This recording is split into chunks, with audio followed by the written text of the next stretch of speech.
Hi guys! Welcome back to my channel. Today ay magluluto tayo ng kakaibang tofu with salted vegetables and pork.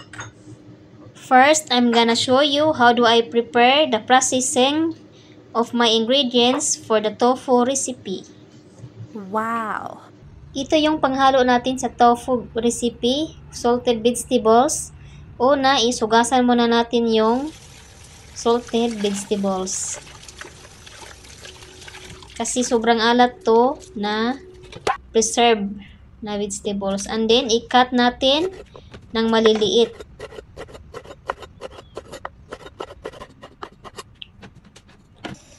After natin i-cut, ibabad natin ng mga about 1 hour para medyo mawala yung alat niya.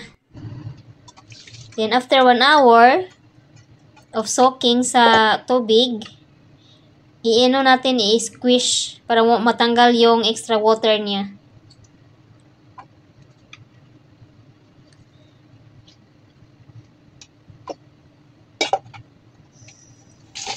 Gagawin nyo ito mga 3 times para mawala talaga yung alat ng salted vegetables.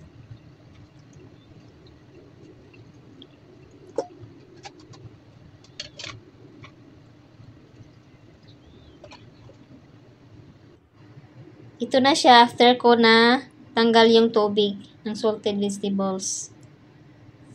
After natin matanggalan ng tubig yung salted vegetables, initin naman na natin. Huwag lagyan ng mantika yung cooking pan. Initin lang ng mga 2 minutes yung salted vegetables.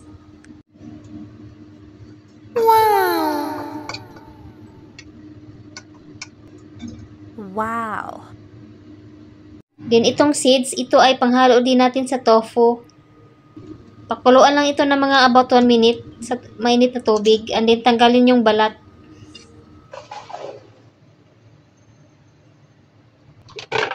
Ganito lang ang pagtanggal sa skin ng seeds.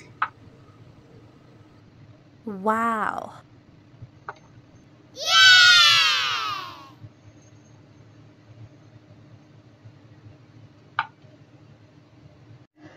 After ko nabalatan lahat ng seeds, ang ihalo lang natin ito is half lang ang ihalo natin ito. Kuha ko ng karne sa palengke at pinatanggal ko na yung balat. Tapos ko na ito nahugasan. And then yung karne, islice ko lang ng maninipis and then i-cut by strips ang karne. Ganito lang ang pag-slice sa karne. By strips lang. And then tapos ko na ito nahugasan. Tapos i-drain po ito. Wow! Itong pork na na-slice kanina, i-marinate po natin ito. Lagyan natin ng 1 tablespoon of light soy sauce at konting white sugar. And then haluin ng mabuti. And then lagyan natin ng konting cornstarch. 1 teaspoon lang ang ilagay. And then haluin ulit. And then lagyan natin ng mantika. And then set aside. Ganitong klaseng tofu ang ihalo natin ngayon sa recipe. Ang bumili po nito ay ang employer ko. First is, i-cut natin ng half ang tofu. And then, i-slice natin ito ng by strips. Ganyan lang ang pag-i-slice nito. Ganyan yung ano niya, sizes. After ko ma-slice lahat yung tofu, hugasan ko ito ng normal na tubig. Isang beses lang. And then, lagyan ko ito ng hot water, yung pinakamainit na tubig. And then, lagyan natin ito ng 1 teaspoon full na baking soda. And then, i-mix ito and then, i-rest natin na mga about 2 hours para lumambot yung tofu. Ganito po ang proseso ng klaseng tofu. Kailangan palambutin pa. Wow! After 2 hours, sa soaking sa mainit na tubig at sa baking soda, ito na siya, malambot na yung tofu. And then, hugasan ito na mga about 2 hours sa running water. Ganyan lang siya, hugasan. Sa running water po ang nito hugas. After rinsing sa running water of 2 hours, ito na ang ating tofu. Half lang po ang ihalo ko nito, hindi ko ni lahat lutuin.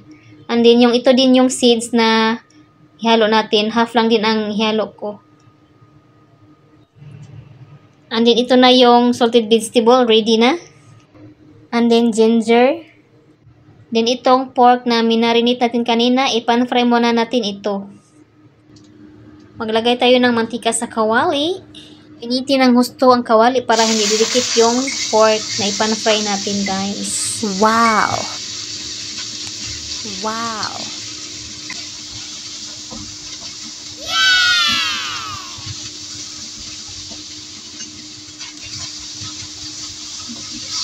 After natin mapan-fry yung pork, next step na tayo.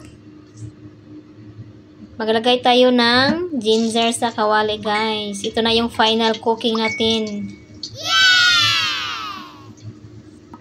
Then, ilagay na natin yung salted vegetables. Fry lang ng konti, guys. After that, ilagay na din yung seeds. Then, pan-fry lang din ng konti. Wow. Then, ilagay na yung tofu. Wow. Mix lang ng sandali.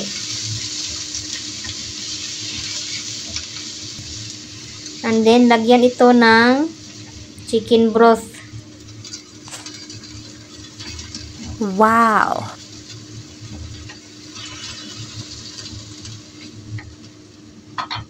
And then, lagyan ng tubig.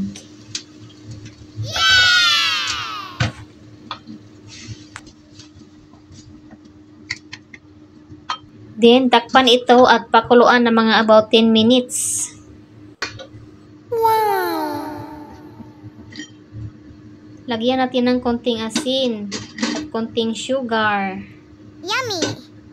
Then, ilagay na natin yung pork na napan-fry natin kanina, guys. And then, lagyan natin ng konting mantika.